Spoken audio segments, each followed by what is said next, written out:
Muchas gracias, presidente. Siempre es un gusto debatir con el diputado Andrade en los términos en que plantea la discusión, porque creo que eleva el nivel de debate que muchas veces se tecnifica mucho en la Cámara. Pero no basta con usar los titulares de los libros de Lenin para citar a Lenin.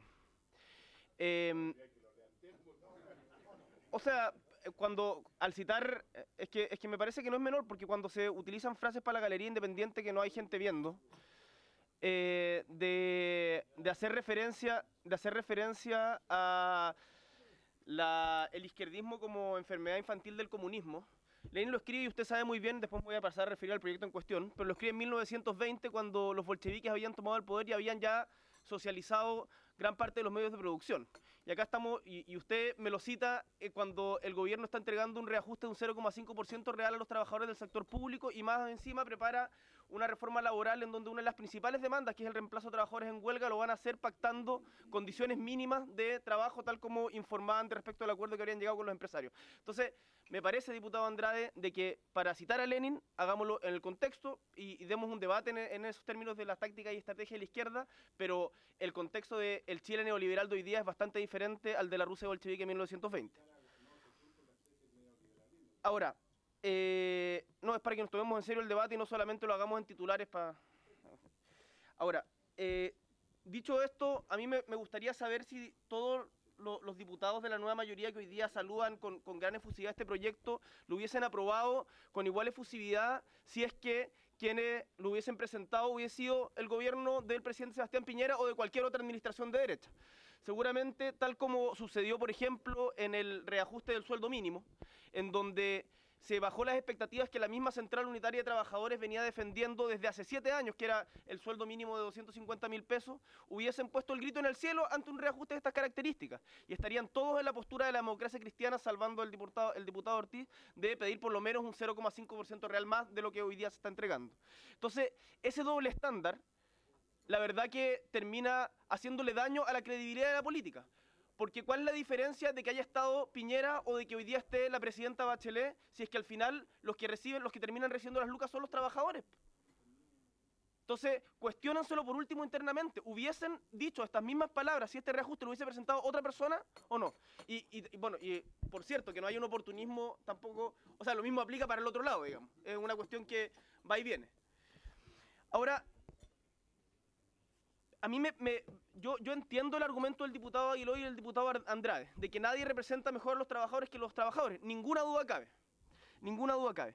Pero me parece que en el contexto actual es, a lo menos, ¿cómo plantearlo? O sea, creo que no corresponde que los diputados de una coalición se escuden en la CUT, para no exponer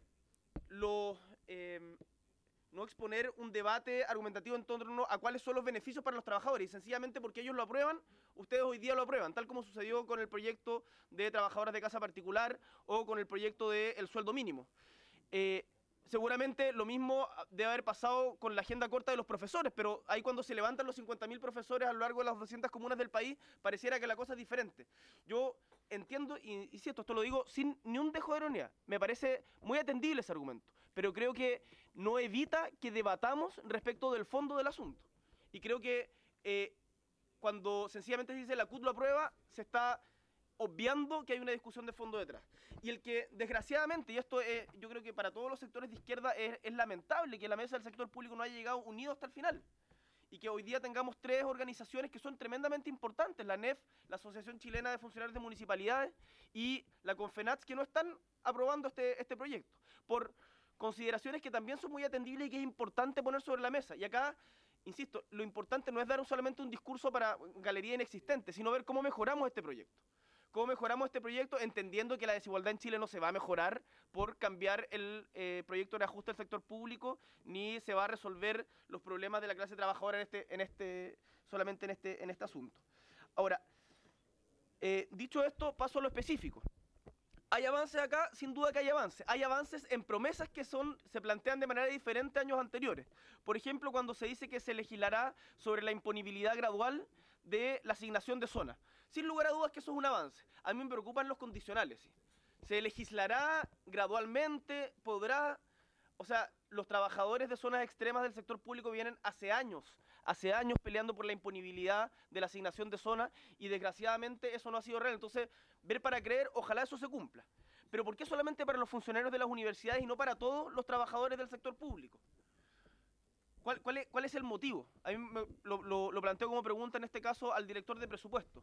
¿Por qué la imponibilidad no se aplica a todos los trabajadores del sector público? En segundo lugar, ¿por qué si hoy día no hay imponibilidad de la asignación de zona, sin embargo sí se considera la asignación de zona a la hora del cálculo del sueldo para saber el monto del bono que se va a entregar?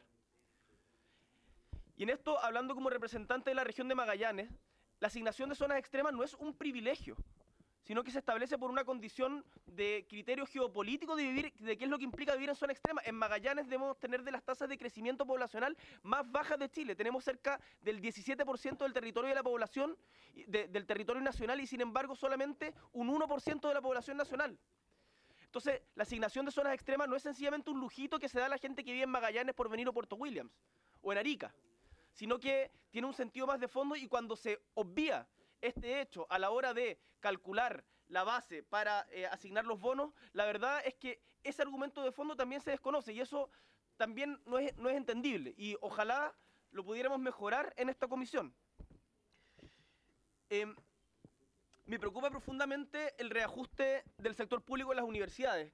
Veo que está incluido en la ley, es algo que se intentó de diferentes maneras en el artículo 17, veo que nosotros con diferentes parlamentarios, liderados entre otros por Yasna Proboste, se intentó llegar a un acuerdo con el ministro de Hacienda en el marco de la tramitación del presupuesto, no fue posible, pero ojalá que el reajuste del sector público, y lo digo porque me tocó verlo cuando fui presidente FECH, en donde los rectores permanentemente te tensionaban para negociar, que te tiraban, decían, bueno, ok, tírate tú encima de los trabajadores cuando pedíamos congelamiento de aranceles, porque yo no puedo no subir aranceles si tengo que pagar el índice de reajuste del sector público.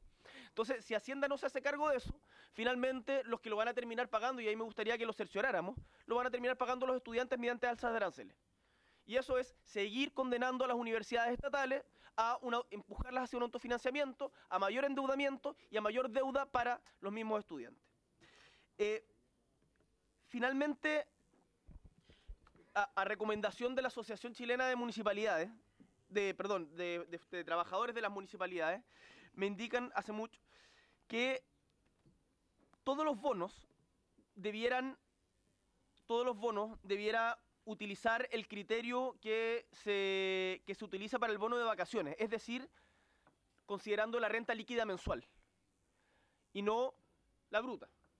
Y por lo tanto, hoy día queda excluido de esa lógica el bono de escolaridad, los aguinaldos, el bono de término de conflicto, y por lo tanto resulta sumamente importante que ojalá, si esto se aplica en el bono de vacaciones, ojalá podamos también, voy terminando, presidente, podamos también extenderlo a los otros, porque si no, al final son beneficios a los que le terminan amputando una patita, amputando un brazo, y que no llegan íntegramente a los trabajadores. Y de nada sirve que nos regocijemos acá, diciendo que hemos entregado tal o cual bono, si al final en la práctica lo que van a recibir los trabajadores del sector público va a ser mucho menos. Termino con el respaldo a la indicación que varios parlamentarios hemos firmado, que entiendo es totalmente admisible, dada la manera en que ha sido redactada, para que este reajuste no implique un aumento en nuestros propios sueldos, ni el de la Presidenta ni el de ministros, lo que significaría un ahorro, si bien menor en los términos presupuestarios de lo que estamos hablando, sí significativo también para algo que no se valoriza en plata, que es el respeto que tiene la ciudadanía por esta Cámara de Diputados. $2 millones que yo creo que valen mucho más que eso, cuando pensamos en el nivel de prestigio que tiene hoy día las instituciones y los representantes que hoy día estamos acá. Muchas gracias, presidente. Gracias, diputado Boris.